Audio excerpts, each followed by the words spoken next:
The base C5 coupe, in my opinion, is Corvette in its purest form.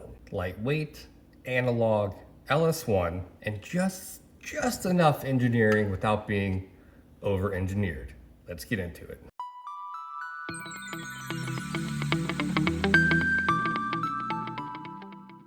Well, welcome back to the channel, boys and girls. Happy Wednesday. Drinking a little mango cart tonight. I love this stuff, by the way.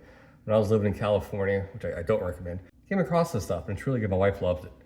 Good stuff, good stuff. And of course, you live in California, that's fine. I'm giving you a hard time.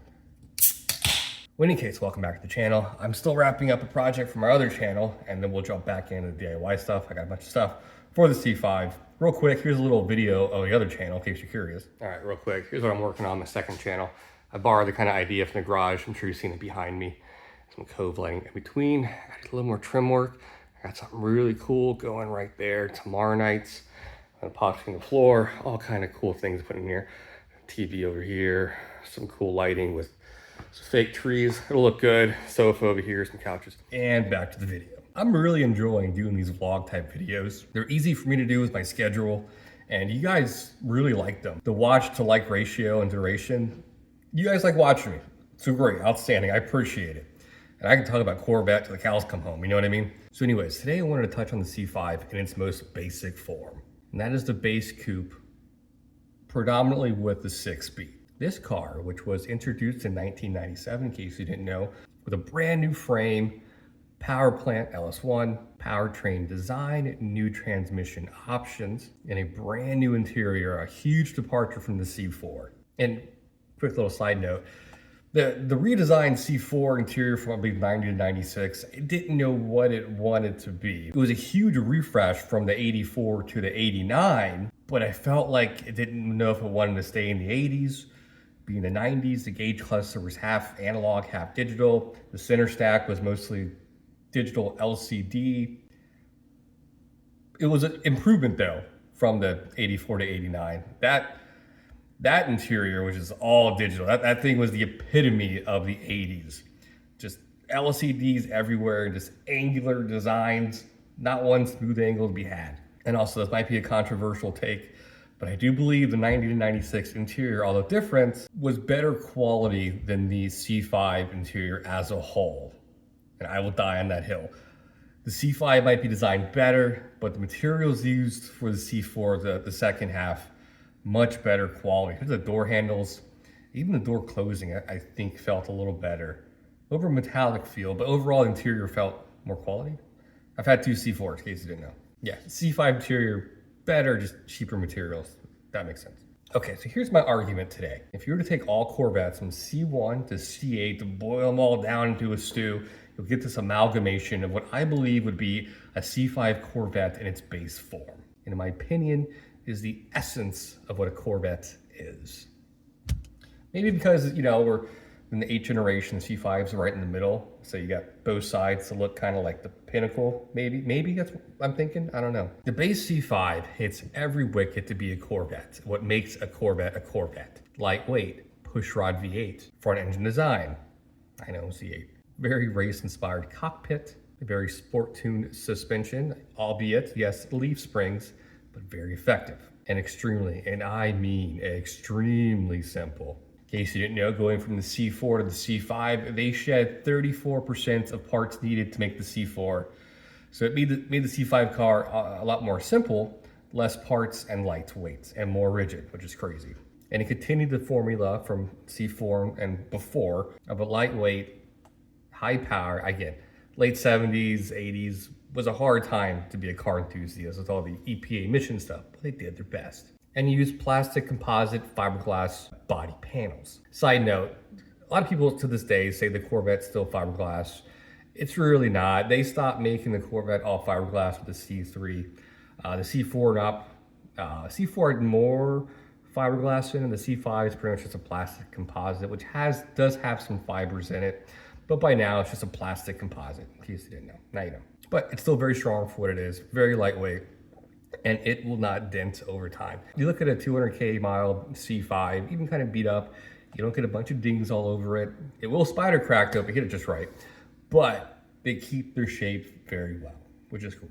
The C5 introduced the legendary LS1, which made a whole bunch of different LSs. Now we're back to the LT, which is very similar architecture to the basic LS1. But the LS1 took everything that made all the small block V8s before it, a lot of lessons learned. It made it more compact, lighter, extremely reliable, and just a very simple push rod design, meaning it only needed one cam down in the valley of the block. Some other motors, especially Ford, likes to do their dual overhead cams up above their heads, which makes the motor or engine only bigger. The weight's more up top where the push rod V8 design. You can have the motor lower. All the weight is centered and down low. And moving parts are at a minimum. But yeah, the C5, the LS1 introduced the architecture, which is very similar to what we still use today in the LT blocks. Outside of the flat plane, that's a totally different animal. Totally different. The design. The C5, in my opinion, solidified what a Corvette is supposed to look like. The C5 and C6 probably have the best rear end on any Corvette ever made. C7 Corvette rear end grew on me.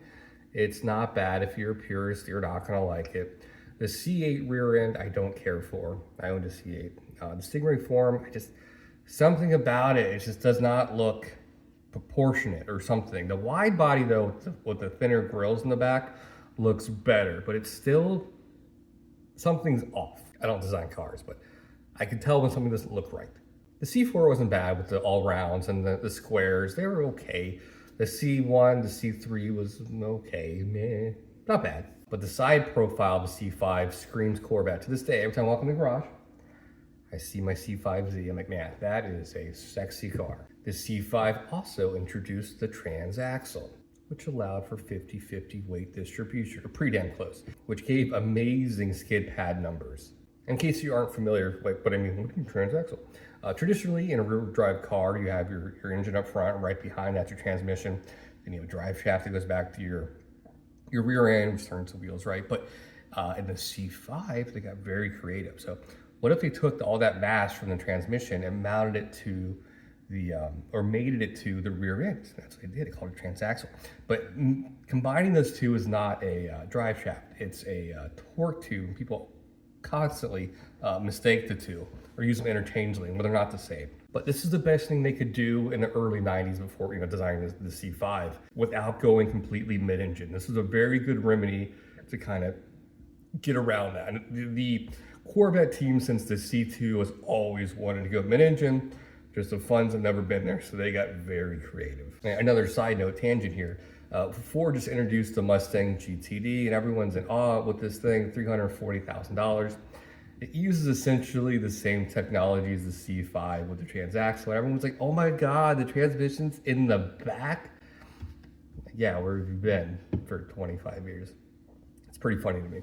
But yeah, for only $350,000, you can get the same technology as a C5 Corvette, we can get for like $12,000. All right, so the interior design of a C5 Corvette is the epitome of GM 90s interiors, or should I say just 90s interiors in general. But compared to other cars from that same era, late 90s, early 2000s, it's actually aged okay. Materials are crap, but the design's not bad. All the buttons on the door are kind of cool. They're very contemporary for the time. They're still kind of neat how they're all flush, one piece, if that makes sense. The gauge cluster's very iconic, and I love it to this day. The C5, C6 might have the best gauge cluster of any Corvette. And the design kind of follows the C1 through C7 with a double bubble kind of interior console look. The C1 through C7, they all kind of, if you look at all of them, the driver's gauge cluster kind of mimics the passengers, but it's kind of absent. I promise you it's a real thing. Except for the C4 pre-refresh. That's kind of crude, and your airbag is just this foam block. The C5 also introduced the HUD. I enjoy a fun, cool HUD.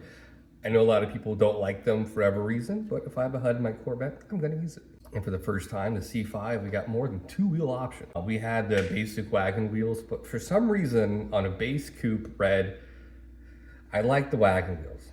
People poo-poo all over them, but I like the wagon wheels. Then you had the polished aluminum, not chrome, 5-spoke wheels. You had magnesium wheels. And there's some different variations of the polished aluminum. It gets kind of convoluted. Then you had the Alcoas and the speed lines for the Z06. Then you had the special wheels for the pace car. I could do a video just in the base car, the 98, I believe. That thing's wild. But yeah, you get a lot of wheel options outside of just the basic one or two you had in the previous generations. The C4, you had the salad shooters, and then you had the saw blades and the 01s, and that was it. And then, with the C6 and out, you had all kind of wheel options, which is nice. But going back to the engineering, the C5 was engineered just enough without being over-engineered. There's a point, there's an apex you hit where it becomes unreliable. Most German cars, right? They kept it simple with the shoestring budget they had, and it worked very well. The C5 introduced the hydroformed stainless steel frame, which made it just one large frame piece, which is just amazing. Before that, in the C4, you'd all kind of piece either bolt them together. Side note, if you have a C4, I read somewhere in a forum like 6 months ago, if people have body flex, all the subframe components are bolted together, just tighten those damn things up. That just came to me. So if you have a C4 and you're watching this, do that. It'll help your car rigidity a lot. Anyways, back on track. The hydroformed steel rails, which turned into aluminum later on, and then still use a very similar design even for the C8 today. Magna-Steer was introduced. You would love it or you hate it. Gave a more quality, luxurious, premium feel on the highway. But it is still a hydraulic system, which is nice. I don't really care for it. There's got to be a way to put a later model C6 steering rack in a C5. Has someone done that? I've been thinking about it for a while. That might be a huge undertaking though, I don't know. I love the steering feel in my 13. Felt great. It's just, the C5 is just vague on center. No matter how much you tighten up, it's better, but I'll work to it, but it's not quite there. The C5 held its ground with the pop-up headlights, which are very iconic. A lot of people get mad or say after a C6, it's not really a Corvette because there's no pop-up headlights, but they had to kill them somewhere. Can you imagine pop-up headlights in 2025 in any car?